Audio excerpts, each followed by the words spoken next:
Hello दोस्तों, आज मैं आपको सत्यवादी राजा हरिश्चंद्र की कथा सुनाऊंगी। जो धर्म के लिए जीता है, धर्म भी उसकी रक्षा करता है। सत्यवादी राजा हरिश्चंद्र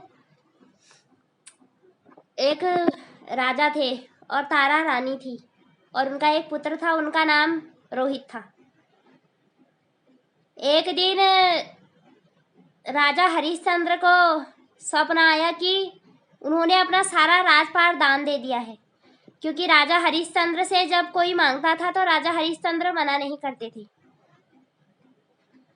भगवान ने राजा हरिश्चंद्र इतने धर्मात्मा हैं, यह विश्वास संसार को दिलाने के लिए, क्योंकि भगवान तो जानते थे लेकिन संसार नहीं जानता था, तो संसार को यह बताने के लिए भगवान ने परीक्षा लेनी चाहिए।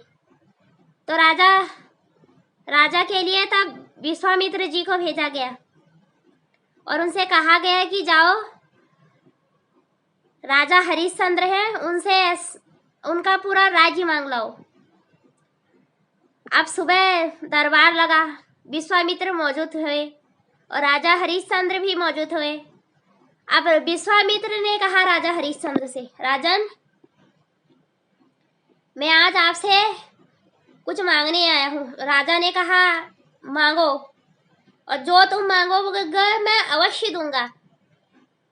अब राजा हरिश्चंद्र ने जब ये बोला कि मैं अवश्य दूंगा, तो विश्वामित्र ने कहा, आप अपना सारा राज्यपाट हमें दे दीजिए। अब विश्वामित्र ने जब यह बोला तो राजा ने कहा, मैं अवश्य दूंगा, मैं धर्म के लिए अपना राज्यपाट भी दूंगा। राजा हरिश्चंद्र ने सारा राज्यपाट विश्वामित्र को दे दिया। अब राजा जब जो विश्वामित्र आए थे, उनके साथ उनके और साथी भी आए थे, ब्राह्मण लोग। अब उनके लिए दक्षिणा देने के लिए कहा। अब दक्षिणा के लिए तो कुछ था नहीं, क्योंकि सारा राज्यपाट तो सारा जो है दान में दे दिया था। तो राजा हरिश्चंद्र ने कहा, कोई बात नहीं, मैं इनकी दक्षिणा भी दूंगा। अब विश्वामित्र ने कहा कि जो जिस राज्य में अब तुम अभी मौजूद हो, वह राज्य अब मेरा हो गया है। आप ऐसा कीजिए, अपनी पत्नी और आप और अपने पुत्र समेत हमारे राज्य से बाहर चले जाइए, और अब आप यहाँ काम भी नहीं कर सकते हैं, क्योंकि यह राज्य मेरा है और मेरी यह आज्ञा है कि आप यहाँ से कहीं दूर चले जाएं। अब राजा हरिश्चंद्र अपनी पत्नी तारा और पुत्र रोहित को लेकर, और सामान्य वस्त्रों में, जो राजा के कपड़े थे, अब वो तो राजपाट तो था नहीं, तो राजा के वस्त्र भी नहीं मिलने थे, तो सामान्य वस्त्रों में वह बहुत दूर चले गए। अब दक्षिणा का इंतजाम करना था, जो ब्राह्मणों को देनी थी। अब राजा ने हाँ भी कह रखा था कि मैं दूंगा दक्षिणा। तो जब दूर कहाँ गए, काशी में चले गए, क्योंकि काशी कहा जाता है कि वह किसी की नगरी नहीं होती, वह भगवान शिव की नगरी होती है, और काशी में आज तक कोई किसी की नहीं रही, वह भगवान शिव की ही नगरी है काशी। अब दक्षिणा का इंतजाम करना था, तो क्या हुआ, बाजार में एक ब्राह्मण आया। अब तारामती ने भी अपना धर्म निभाया। तारामती ने कहा, ब्राह्मण को जरूरत थी एक नौकर की। तब तारामती ने कहा, आप ऐसा कीजिए, दक्षिणा के लिए आप मुझे भेज दीजिए। राजा हरिश्चंद्र ने कहा, नहीं। अब तारामती ने फिर कहा कि मुझे भेज दीजिए, धर्म के लिए मुझे भेज दीजिए। आपके पास दक्षिणा का इंतजाम करने के लिए भी कोई साधन नहीं है और समय भी कम है, दक्षिणा भी देनी है ब्राह्मणों को, आप मुझे भेज दीजिए। अब जब तारामती को भेज दिया तो रोहित जब ब्राह्मण ले जाने लगा, तो रोहित भी चिल्लाने लगा, माँ माँ करके।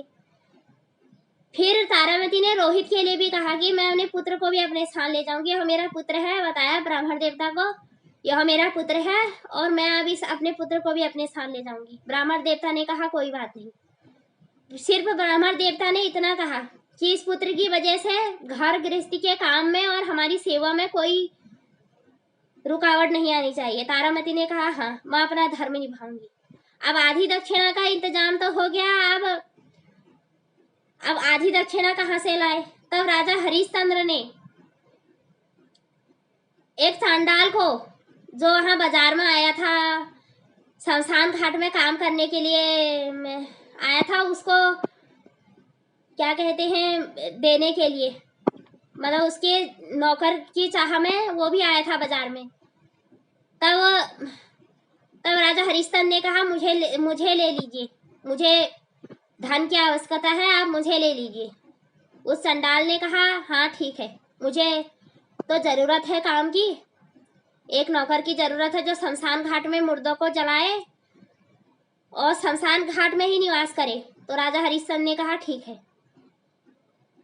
अब समय ने भी ऐसी बदला कि कहाँ एक राजा जो 56 भोग खाने वाला, कहाँ एक राजमहलों में रहने वाला, कहाँ सुख सुविधाओं में रहने वाला, जो आप शमशान घाट में ही रहेगा, शमशान घाट में मुर्दों को जलाएगा और शमशान घाट में ही अपना भोजन खाएगा, और भोजन भी वो खाएगा जो मरे हुए लोगों के लिए, जो चावल जो भात वगैरह बनाते हैं उनको खाएगा और शमशान घाट में ही रहेगा।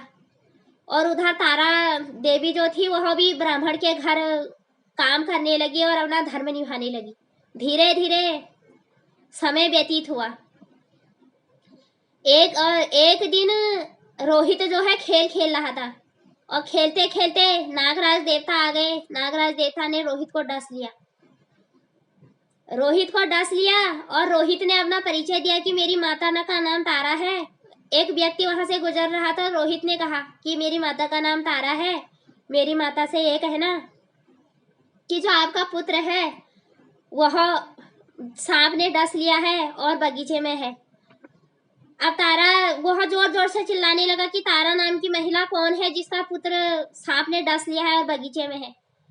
उधर तारा ने जब यह सुना तो तारा ने हाँ कहा और बगीचे में जाना चाहा, लेकिन ब्राह्मण देवता ने मना कर दिया। ब्राह्मण देवता ने कहा पहले घर का काम करो और अपना धर्म निभाओ, तब जाकर के तुम बगीचे में जाओगी। तब जाओगी जब रात्रि हो जाएगी और सारा काम निपट जाएगा, हम सो जाएंगे, ब्राह्मण और उनकी पत्नी दोनों हम सो जाएंगे, तब तुम अपने पुत्र को देखना। अब जब रात हो गई, अब वह बगीचे में गई। बगीचे में देखती है तो तब तक बहुत देर हो चुकी थी, उसका पुत्र मर गया था। अब बेचारी के पास कुछ था ही नहीं है, वो खुद ही दूसरे के गुलामी में रह रही है, खुद दूसरे की खरीदार है। तो उसने क्या कहा, अपनी साड़ी का 2 हिस्से करे, एक हिस्से में अपने पुत्र को लिटा करके ढक ढुक करके वह शमशान घाट के लिए चले गई। अब शमशान घाट में जाती है तो वहां पर भी वो शमशान घाट जहाँ जाती है वहां राजा हरिश्चंद्र रहते हैं। अब ना तारामती को पता था कि यह राजा हरिश्चंद्र है, ना राजा हरिश्चंद्र को यह पता था कि यह तारामती है। अब उसने कहा कि यह मेरा पुत्र है और यह मर गया है, इसका अंतिम संस्कार कर दीजिए। लेकिन राजा हरिश्चंद्र ने कहा नहीं, आप जब तक यहाँ का कर नहीं दोगी तब तक मैं आपके पुत्र का अंतिम संस्कार नहीं करूंगा। फिर जब उसने यह बताया कि मेरा नाम तारा है और मेरे इस पुत्र का नाम रोहित है, तब राजा हरिश्चंद्र को कुछ याद आया।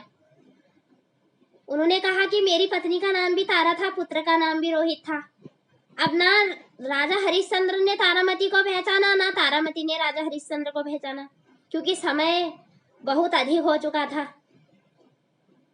अब ना उन्होंने उसे पहचाना, ना उन्होंने उसे पहचाना, किसी ने भी किसी को नहीं पहचाना।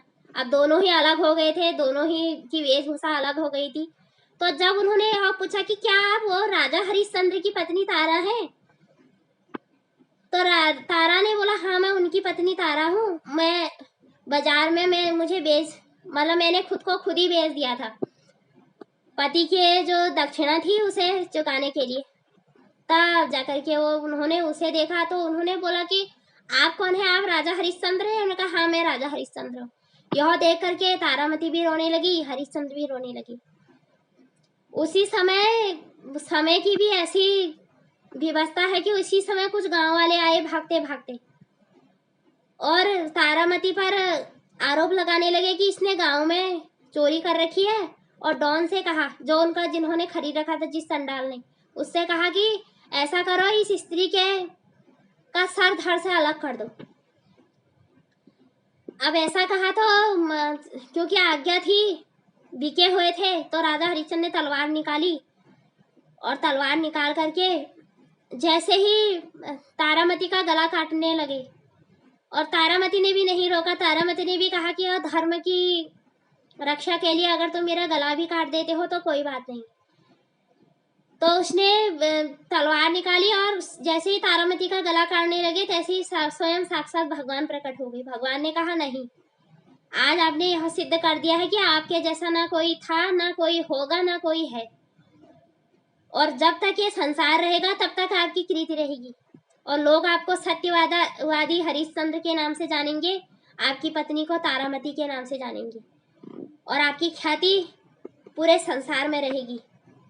यह आशीर्वाद भगवान ने दिया। भगवान ने यह भी कहा कि हमने यह सब परीक्षा लेने के लिए कहा था कि आप देखते हैं कि आप कितने सत्यवादी हैं। यह जो अनेकों कष्ट मिले आपको, लेकिन आपने विपरीत परिस्थिति में भी अपना धर्म नहीं छोड़ा। तो यह सत्य है कि जब हम धर्म की रक्षा के लिए कुछ करते हैं तो धर्म भी हमारी रक्षा करता है।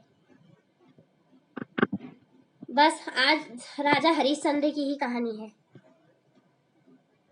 जय राजा हरिश्चंद्र और जय माता तारामती और जय उनका पुत्र रोहित। नमस्कार।